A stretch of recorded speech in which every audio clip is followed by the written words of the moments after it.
Hey everyone, my name is Chris. You're watching another episode of How to Copy and Steal. Today's episode is sponsored by a live studio. If you're looking to have a live show just like this one, you can do so on bookalivestudio.com. So book a discovery call. Can't wait to hear you. Today's episode, I'm sitting down with an old friend of mine, one of my brothers, technically, um, Alex Wilson.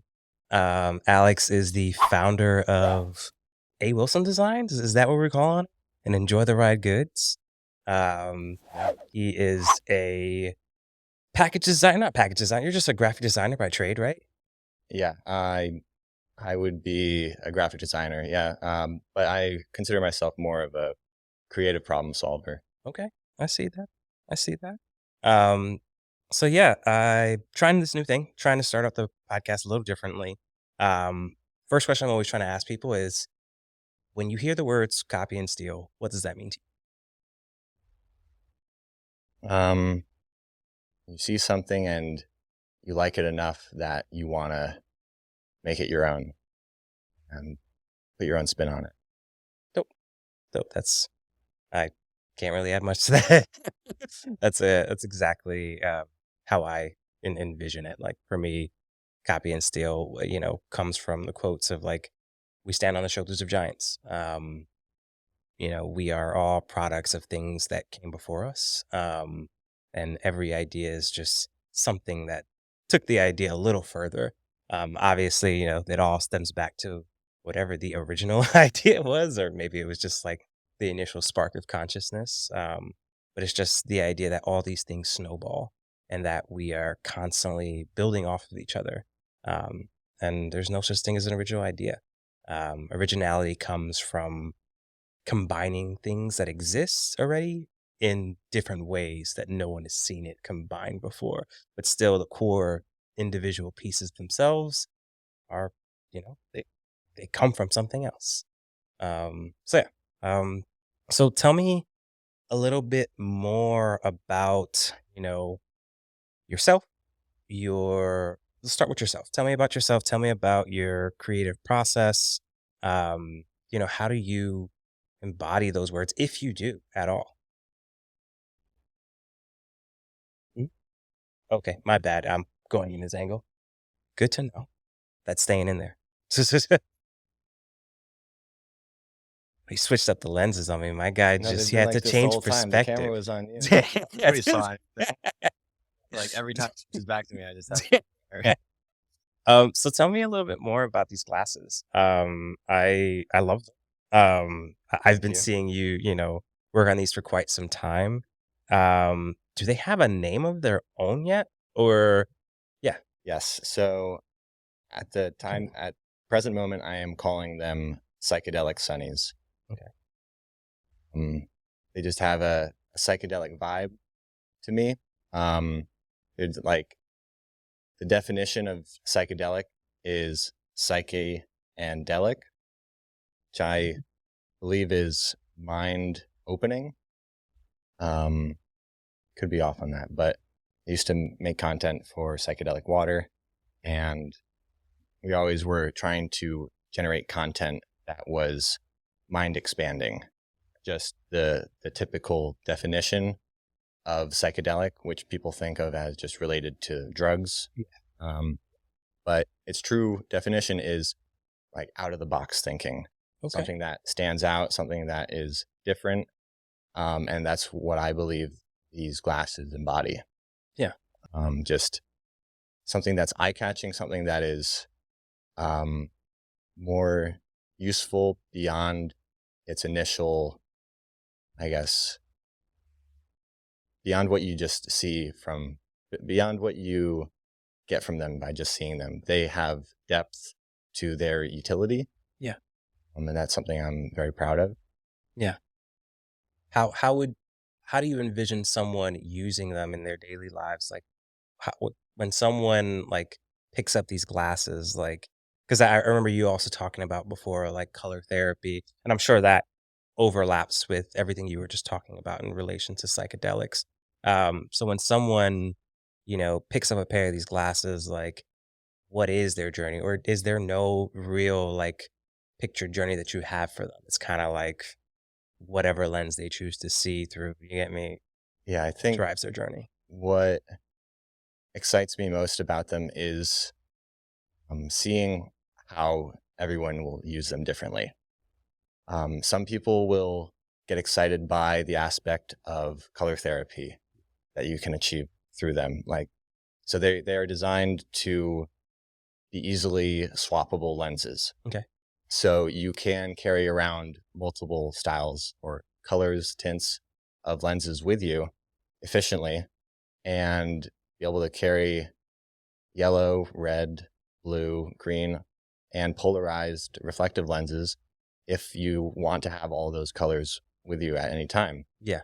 Whereas some people will only use the polarized lenses. Yeah. And some people will use them just for festivals and raves.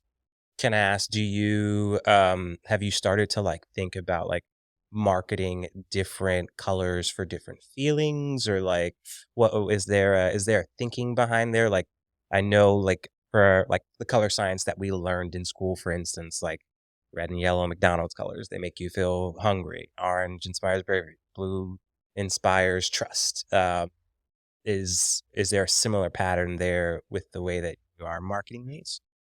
Not in the marketing yet, but I believe in the future I will kind of set up photo shoots or certain looks based on the mood that they are supposed to make you feel. Yeah. Um, so there is hard scientific research done on the mood altering effects Yeah. of red, blue, green, and yellow specifically. So I will be using that.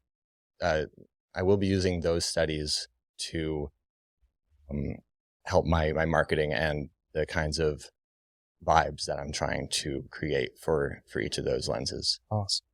So I'm gonna turn on the phone camera. I showed a little bit before, but if you could just like take a look at the screen over there and kind of like walk the people through what they're seeing here, and if you want me to pause on one and you want to talk about it a little more, like these, I think you were telling me here were like the V1s, or did I Yeah. just take these off the thing? Yes, that was just a stand that I had made for them. And was that a V1 iteration to just come up with this stand? Like That stand I came up with maybe a couple months ago, actually, but I have been working on these glasses pretty consistently for the last 8 or so months, I think since November of 2022.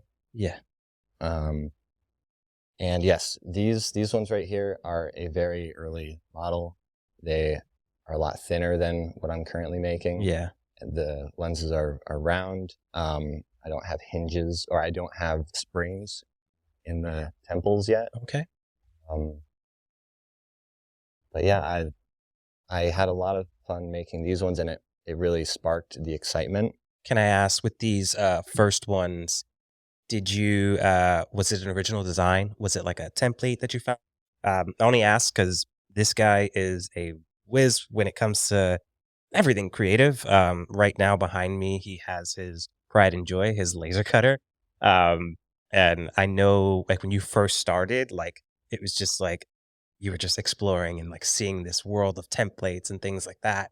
And we just started to connect the ideas. You're like, oh shit, I can create these vectors. Like I don't need to fucking use these templates. And like you just started to flex.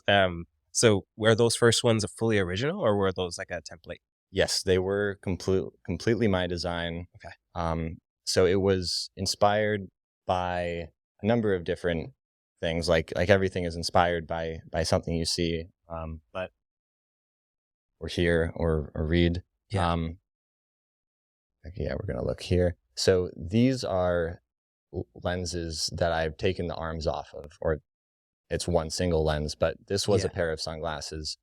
The arms, the temples attached through these little holes here. Okay. And These little supposed to be a notch. flame, like flame Yeah, glasses? so they're Okay. kind of like flame-ish glasses.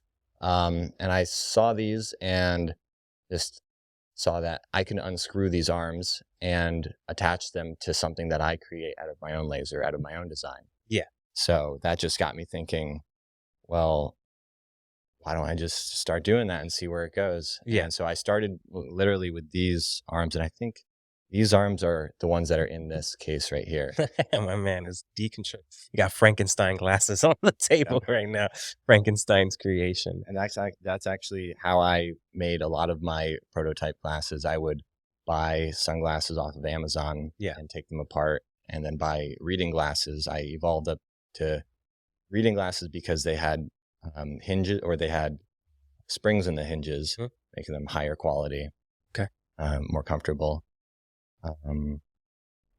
Yeah, that is sick. Okay, so after this one, what was next? Like, what were the first initial like problems that you learned? Like, or like, what made you like dig further? Because like, if someone came in, they'd be like, "All right, this guy's got a problem. There's glasses everywhere, or this is what he does for a living." um, so like, what was the tipping? Like, where at what point did you like? All right, like this is something. This is like there's something here, or was there like a design freedom? Because this wasn't the first thing you've done with a laser cutter. I mean, this guy's been doing small little projects for a while, like little coasters, and he's been doing these things like before. I would say before you were mostly like etching into things that were already made. yeah. But then as of recent, like you've just been like blowing up and you're like, fuck these things that are already made. Like I'm gonna start making my own shapes, my own designs. Like what was that catalyst? Um, yeah, like you said, I had previously customized a lot of things. Yeah. That's what a lot of people who get into laser cutting, they use it for the reason of personalizing cutting boards, or giving gifts very easily. You can just pick up blank items and slap a logo or a graphic on them. But very early on in owning my laser, I saw the potential of creating things from scratch, building your own solutions, building your own tools to solve a certain niche problem that you were experiencing. And so you asked, what was the tipping point for? Yeah, For the because like classes? it's crazy, and it's even crazy to think like so when most people think of like a laser cutter or things like yeah, they mainly use it for engraving things. It's very rare that like people start to like build upon them and like build on structures and like start to like build 3D things because it's like you see it as like this 2D thing that you create. It's like if you're gonna create something in 3D, like just get a 3D printer. Um, so it's just crazy to see like you're building these things with structure and like they feel solid. Like to go from this to this is intense. Like this feels like any random guy could just whoop, this is I bought this. You get me? Like I got this from the store. Like it was manufactured Yeah. professionally. Yeah. Yeah. Exactly. Well, I guess I've always had a visual spatial mind, what I was told when I was a kid. Like being able to construct things in my mind. And when I design things in 2D, I can still piece them together in 3D space in my mind most of the time. And or see the potential for where they can go. So it really excited me when I was able to start building or having things cut out of the laser and piece them together like a puzzle into a 3D tangible object. Yeah. And it's really been, I guess, going back to your question of what was the tipping point. It started off as just an exploration in creative product design. Yeah. Kind of just showing myself that I could develop a product completely from scratch out of the laser. Like completely, like the arms and stuff were, and the nose pads were existing, but just it was the most fleshed out product that I had imagined out of the laser so far. And as I started wearing them around, I was getting a lot of positive feedback, and people were asking, are you selling these? Where can I buy them? Yeah. So that got me thinking, well, maybe I should be selling them. Maybe I should put more energy into developing this further and kind of polishing the edges Yeah. so that it is something that's user friendly for everybody to use. Yeah. No, I think it's so dope to see the journey from like prototype to like, stands and cases and like I love seeing how you like started so intricate with this first case design. I remember you shared this with me. And I was like, this is fucking awesome, but like this is gonna break in my bag or something like that. It's Or too it's special. designed So, to like be like a showcase or something like that. And then I don't know what happened, like over one night or one weekend, like this guy just fucking like pulled this out of his ass. Like this fucking case is intense and it's fucking dope and it's super well thought out. Like, thank hold on, you. I gotta hear that. You deserve to open this up Okay. and The walk me experience through in it. this. So yeah, I'll put it through here. So, You can talk into the mic. Well, there you hello. go. All right. Looking at the QVC screen a little it. bit. So this is the soft leather and wool case that I have currently as the travel case or the everyday case. This is my logo for AW, Alex Wilson. Go with the flow of life. Oh, I gotta remind me to get into that. I Pops want to open. ask about what enjoy the ride is, but for right now, we're enjoying this. Look at this, There fucking you go. Jesus! The contrast on the gray to Thank you. So the wool felt section up top is designed to act as a lens wallet. So you can carry around one, possibly two extra sets of lenses in your pocket in this lens wallet or travel case wherever you go. So does it also clean them, or like does it act as like a? Can I like rub the lens on that, or is the other side of that? it's in another case, but I have a microfiber Okay, cloth that fits right in this pocket. and it's like oblong shape to like fit Yeah. the glasses, right? I think so. Yes. Yeah. So it fits. It's custom cut to fit in this space, and that's what you use to clean the lenses, and it stores right in there. Dope. This is so sick. So something interesting about these, and just interesting stuff about the lenses in general. I remember when you first showed me that you were baking acrylic, and I was like, "Are you fucking crazy? Like, what are you doing?" This guy was putting cardboard in his fucking oven, and I didn't know that that was okay. Like, I thought he was trying to set fires over here. But he blew my mind when he first showed me this wavy incense holder. Yeah. Incense burner. And I thought like the limit stopped there, but then you just started to like put it into more things and It like never stops. yeah, it never stops.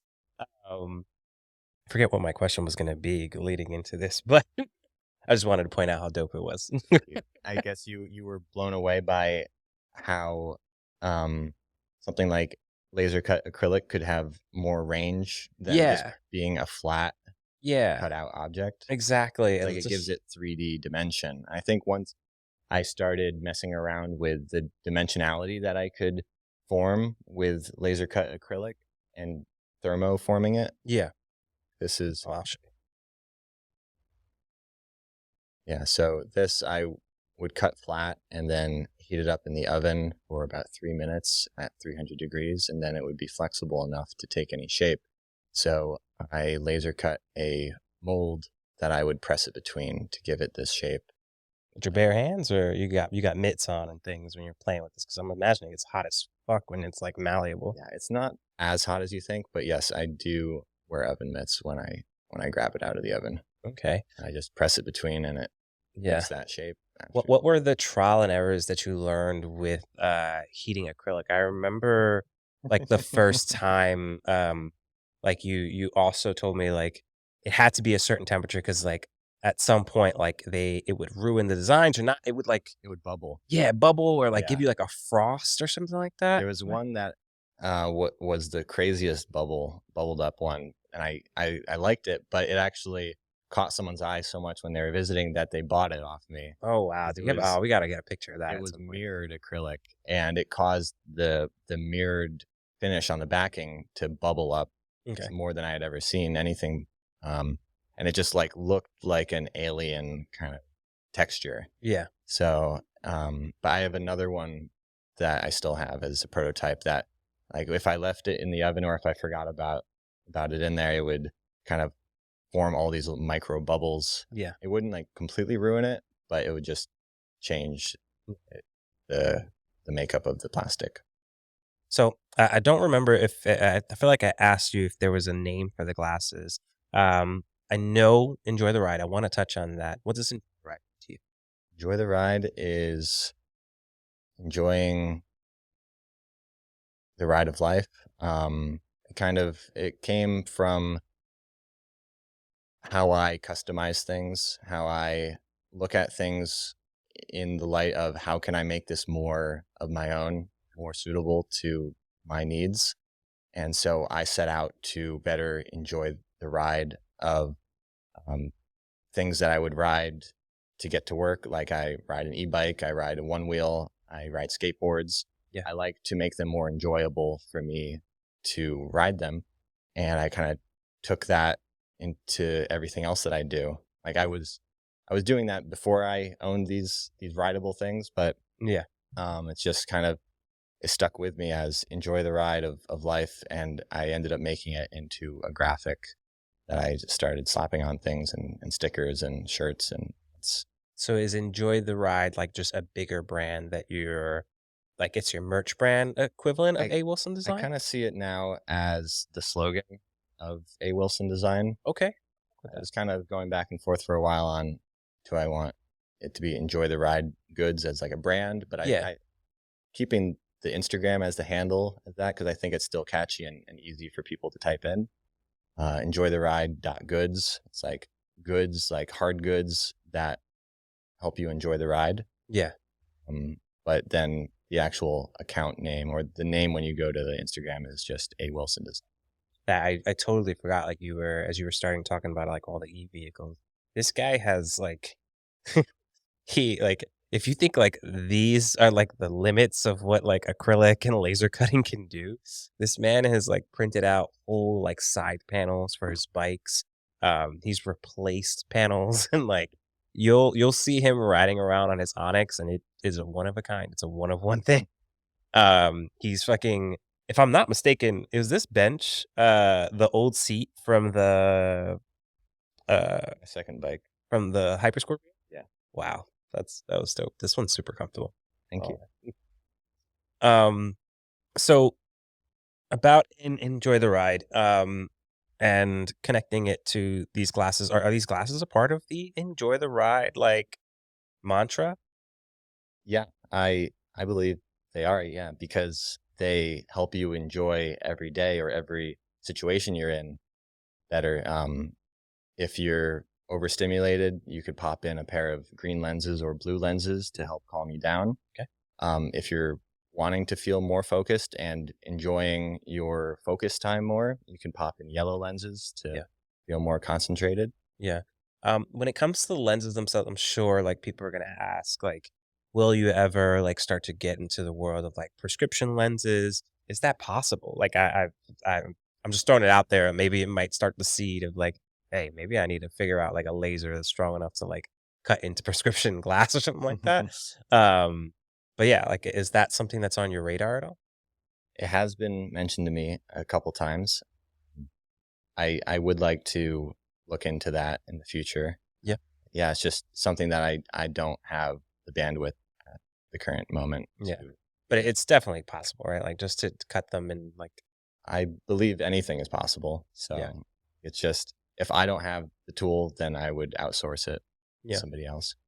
So what's your like if I had to ask like what is like the end goal with the glasses in regards to is it a passion project? Is this something that like soon enough, like next year, we're gonna see popping off and people are gonna see this episode and be like, oh shit, like this was the next Ray-Ban before people fucking knew it. You get me? Or not even next Ray-Ban. This is Alex Wilson, but you understand what I mean. Like, I think I would like also I guess it's kind of evolved into something that now I can't go away. I can't give it up now. Like it's gained so much momentum, and it's taken a lot of my life at this point, or not a lot of my life, but like the past 8 months, it's um, taken a lot of my time, but also I've given a lot of sacrifices to continue putting as much time and energy into it. And, but it's also been a way to describe what I love to do. Yeah. When I'm out and about, just wearing them, it draws people's attention and it helps me talk about um, the skills that I've been developing Yeah. with this laser cutter, with my graphic design knowledge. Um, I I know that I am constantly distracted by new creative ideas. Yeah. And that's never going to change about me. I'm always going to be pulled in a lot of different directions. And I'm kind of at the point where I'm needing to determine if I should be manufacturing these so that I can kind of put more energy into other projects and ideas. Or if I need to start building a team around helping these grow. Just have like some cousin here, just fucking piecing together glasses, shipping orders. I mean, that might be something that, yeah, like that's definitely something I'm Create the what would that job title like be? I am an eyewear architect. We're hiring eyewear architects. Right now. what would that optical engineers. I fuck with that. That sounds like you're getting cake. Sounds like Yeah. sounds like a stepping stone. So, all right. So, tell me a little bit more about like your process when creating these. Like, we have those there. Shit, we have these like trippy three third eye ones. You even have the hot swappable magnetic face plates. What else? I know you were also playing with before, like different types of refractive lenses and like things. He has these really dope like films. I've never seen them before. Before he showed me them, but essentially like they look like a polka dot film. But once you like raise it to your eye, somehow the film will change whatever light source you're looking at into specific shapes. Some of them look like happy faces, some of them look like hearts. Those are the only ones you've shown. Those are the only ones I But know. it adds to a trippy like experience. It makes you want to just go outside and look at everything with a new with a new lens, like just to see what it looks like. Thank you. I know the other ones are just like super trippy, like the ones that are super refracty. I mean, we saw like someone put one of those on Take when him we off right away. No, the guy fucking remember he like fainted or like he fainted and threw up and his daughter was with That was at that was fucking terrifying. It's not for everybody. Yeah. Museum Fiasco at Area 15. They were giving out the lens, the diffracting lens Yeah. glasses, and it gave someone nausea. Yeah. Yeah. Some people, when they put them on, they're like, oh, no, this is not for me. Too much. But I love that they allow you to make your own light show. Mhm. Like the angle of the light goes to your whatever angle your head is at. So if the light show at a concert is not really that exciting, you can just take it to the next level just by your own head. Yeah. You don't have to do drugs, everybody. Yeah. I'm just kidding. But drugs do make it a little better. uh, It's different. yeah. Just different. Same, Helps you but shift your different. perspective. So you were getting ready to tell me about the third eye glasses here? So yeah, these are not my latest development, but my second most recent development. Yeah. Oh, I can show them here. Yeah. So these were inspired by third eye sunglasses that I had been seeing at festivals and thought that the world needed more variety. And so I just like, well, how about I just add a third eye to the top of mine? Yeah. And so It fits the hexagon. Like it fits the wave really fucking well. I think they're pretty aesthetically dope. thank you. thing is, it doesn't have that waviness that I love about the other one in the middle. I love the little bit of like The in bend. in the in the bridge. Yeah, I Like, do. Oh, I see what you mean yeah, so there. I'm gonna have to figure out a way to incorporate that Okay. elsewhere in them in the future. But it's kind of I was as you see, I've got a lot of waviness in my product design, Yeah. and it's like I'm trying to embrace the waviness of life, the ups and downs, the ebbs and flows. Okay. I felt like when I was growing up, when I was learning graphic design, I learned in such a rigid manner. Mhm. I learned, um, I was kind of afraid of permanence, and that's kind of why I liked computers. I could undo things. I could just, Command Z. yeah, Command Z. command. And like, if I didn't like the way that something turned out, I could go back to a previous version. Or in Illustrator, it's so easy to, when you're designing a logo, make like option drag to make a quick little variation on it and see where you started out at the beginning of your process. Like my design artboards are just these giant trails of minor iterations. Yeah. Is it easy to find like blueprints and CADs of like other glasses to like base yours off of, or are you like taking pictures of like existing glasses and like trying to, oh, obviously you can size them out and like Yeah. There, do that in there's not Illustrator. that many people that are making laser cut sunglasses out there. And not that, even less so, that upload their files Yeah. for people to use. But there actually are a few, and that I'm thankful for them because they are what kind of started the bug of this a couple years ago. Actually, Yeah. I stumbled upon a laser cut design. Um, Feel free to shout them out if you want. I don't know them off the top No. of my head, but it was just, I think I was on But you made a Instructables. difference. I was on Instructables or something, and was able to download a template that was a fully laser cut pair of glasses that, like, even the hinges and the arms and everything, like the hinge mechanism was somehow designed in layers so that it could fold. It wasn't very durable, Mhm. so I kind of I couldn't think of how I could get it to the next point. Yeah. It didn't occur to me until a couple years later, um, that I could just use pre-existing arms and hardware Mhm. to get it going. But I'm thankful for people like those who share their work online, for people to toy with and customize. Are you gonna plan to take that same route at any point, or So that is a route that I have imagined. I've imagined a future where I wouldn't need to be the person assembling and shipping out each one of these pairs of glasses, yeah? because that's kind of something that I battle with. Like, do I want to be assembling these forever? I don't. Could it be like a similar to, and I think you had a toy, like it's the little maze toy right here. Like, could it be something similar to that where it's just like Comes they, as like a flat pack kit. yeah, like a So flat pack kit. either that, and kind of have it be like an IKEA experience, Yeah, which I like because I really did enjoy the build experience bro, of that maze. I love that. Like, just as a gift for like kids to just get Hmm. their fucking brains working.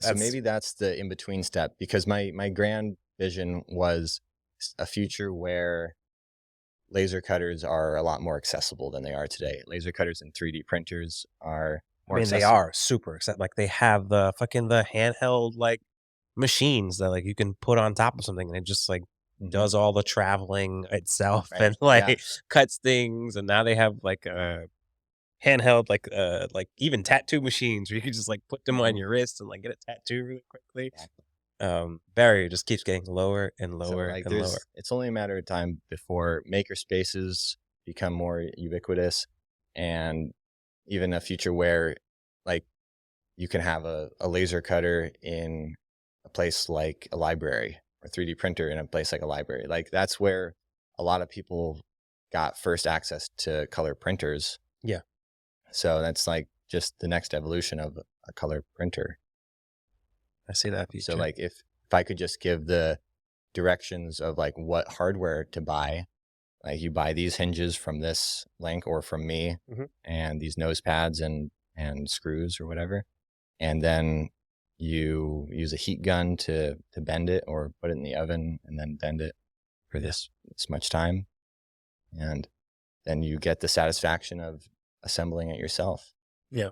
So are the ones you're wearing right now like the final version? Like what is the like if there is even a final version, or are there just There's never gonna be. there's never a final version? I'm not gonna kid You myself. just got like different Iron Man suits. This one's for the Hulk, this one's for something else, this one's for something else. It's just this one's for this moment. This Okay. one might be purchased off my face. Yeah. I might, yeah, and just so these ones are the one, yeah, these are the ones with the magnets in them.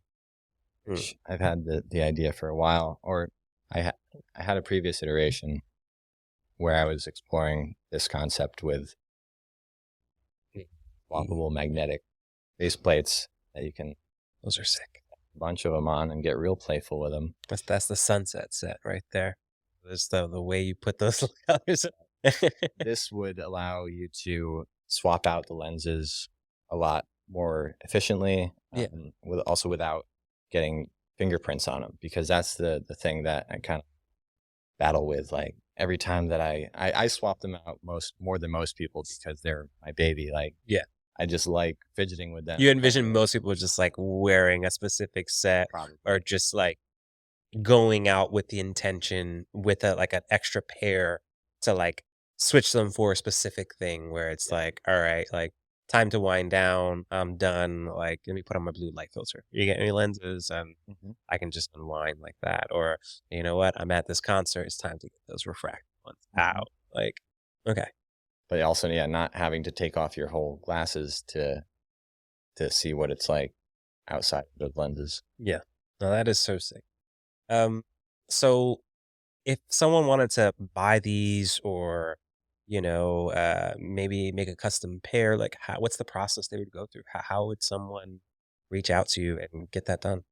So right now I have a online shop where I do have a lot of my products for sale. A lot of them are made to order, so it can take up to a week or 2 weeks, depending on if I have the materials on hand or how backed up I am for the projects. But yeah, I currently have a purchasable item on there, which is a commission deposit, where you can pay 50% of the current cost that I'm charging for these glasses and save your space in line so that you can have a custom pair made. And you can leave your contact info in the order notes, and I will reach out to you and confirm details, confirm design, and Yeah. what you're looking to get.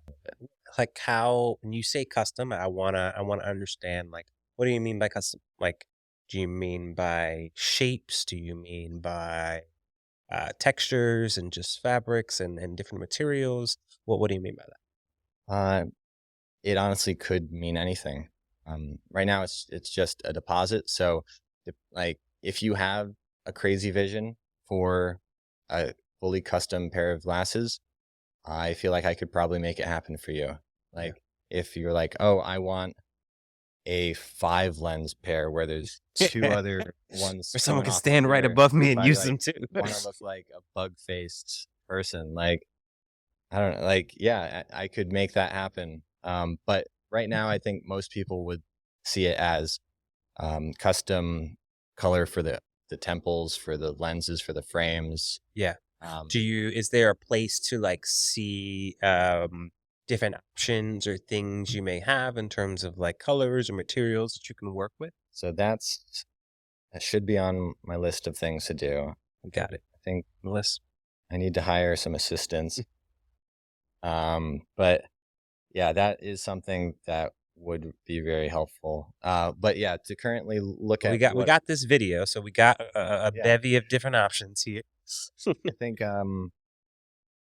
probably just on my Instagram, I've got a bunch of photos, and I will continue to post stories, and maybe I'll make a highlight story highlight. Yeah. On my that shows a bunch of the different styles that I've made. Oh shit. Shit. Well, I don't want to hold you too much longer. I really enjoyed our conversation today. I just wanted to give you the floor one last time to, we just spoke about the glasses, but to push people to anything else that you're working on or, anything maybe you think I should have asked you, something that you really wanted to get out there in regards to the glasses or just any other projects you're working on. Like these glasses are just one of many things. This guy has fucking hats. Like the hat that he's wearing right now is fully customizable. I think that dope. That idea is Yeah. super dope within You its can own. express your mood by changing around the position of the smiley face. If you're feeling a little upside down smiley face, it's easy as that.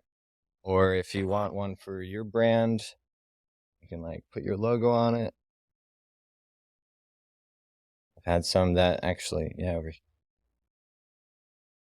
Hey, I got the googly eye one too, yeah. But here I made this like spinning one. I'm getting into hey. kinetic art. That is Like, sick. I love the tactile nature to it. It makes me want to see you design like a tactile, like almost like glasses with like a fidget spinner on the edge yes, or it's like something the like fidget that. spin. Yeah, it's only a matter of time. But yeah, the googly eye one. This was just a pair of sunglasses Yeah, that I just cut apart and put Velcro on the back of. that is sick. My man looks like a minion. I mean, Um, it's all about having fun and being playful yeah. intentionally. So where can people find you, your stuff? Just plug the links and any ad handles one more time. My Instagram be probably the best place to stay on top of what I'm creating day to day, and that would be A Wilson with 5 N's, like Castaway. Wilson. Wilson. I want to make sure to put everything in the thing on the screen. We got And you. then in my bio, I have my enjoytheride.goods account. Okay. And I've been collaboratively posting Okay. across both accounts because keep that more product focused, whereas my personal account is more just open ended what I'm creating. So it was a pleasure. I was so happy that we got to, make this happen. Literally, we were on the phone today and I was just like, let's just bang out this this episode. I'm trying to get on the roll and get these stacked under. Thank you for joining again. Thank you everybody for watching. This is another episode of How to Copy and Steal. Again, this episode is sponsored by a live studio. If you want a show like this, go to bookalivestudio.com and book a discovery call. That's it. Thank you so much for being here. Thank It's you. always a great creative conversation when you're over here. I agree. Whether the cameras are on or off. So that's it. Thank you, everybody. Take care.